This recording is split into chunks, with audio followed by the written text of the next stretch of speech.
ఈరోజు మనం రుచికరమైన దబ్బకాయ పచ్చడి, ఆరోగ్యానికి మంచి దబ్బకాయ పచ్చడి ఎలా చేయాలో చూద్దాం. ఫస్ట్ మనం అయితే దబ్బకాయల్ని చిన్న చిన్న ముక్కలుగా కోసి చిన్నగా కోసుకోవాలి. కత్తి పీటతో కానీ చాకుతో కానీ కోసుకోవాలి.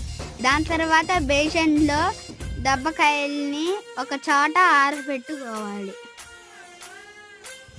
ఇలా చిన్న చిన్న ముక్కలుగా. మాకైతే ఇలా వచ్చినాయి దబ్బకాయలు. దాని తర్వాత ఉప్పుని మిక్సీ పెట్టి ఇలా ఆరబెట్టుకోవాలి. ఆ మిక్సీని తీసుకెళ్ళి మంచి ఎండ ప్రదేశంలో ఆరబెట్టుకోవాలి.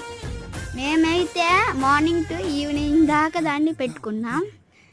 ఈవినింగ్ తర్వాత దబ్బకాయలని ఉప్పు తీసుకెళ్ళి దబ్బకాయల్లో వేసుకోవాలి.